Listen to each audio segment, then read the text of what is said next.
The Da Vinci Museum has been open for a couple of months, and in that time, the museum says it's welcomed 10,000 visitors, half of them from outside of Pueblo, 15% from outside of the state. But with the museum so new, I asked, why does it already need nearly $900,000?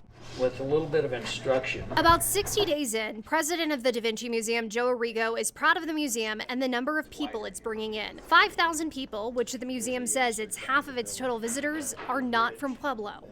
Everything we did up until now was projections, and we didn't anticipate that quite that many coming from out of town or out of the country. But Arrigo says the museum has spent about $2 million from private donations and grants, and they still need more money. So they're asking the city of Pueblo for $885,000.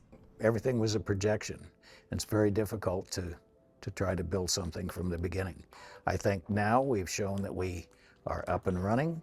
We're having tourism, we're getting a lot of visitors. What do you think the community is going to get out of this $885,000?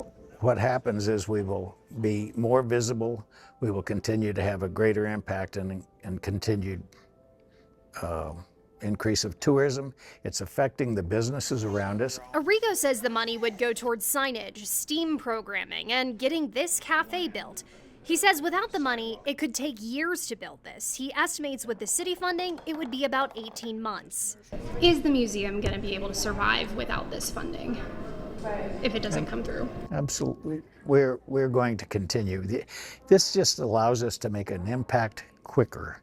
So when you actually look at the whole agreement and the whole pitch for this updated request, there's a lot of questions. They don't fit within that original criteria, and just because a museum may or may not be placemaking is really not enough.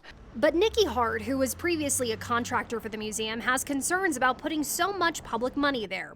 Placemaking is one bucket the money collected from a half-cent sales tax can go to. Because placemaking has definitions in economic development, and it has a definition in the city's own criteria change. Hart says she does not see the museum qualifying for it on that criteria. She's asking for City Council to wait to make a decision on the funding until that's cleared up through a legal review. So if somebody's going to ask for $885,000, how does the public benefit from that? Can they access it? Is there an economic impact? Hotel stays, visitors, all of those things need to be looked at, and that transparently is not in the agreement tonight. The museum's previous request for this funding was about $1.8 million, so this is a sharp drop from that. The museum says its previous request did not meet certain criteria. In Pueblo, Allison Zimmerman, News 5.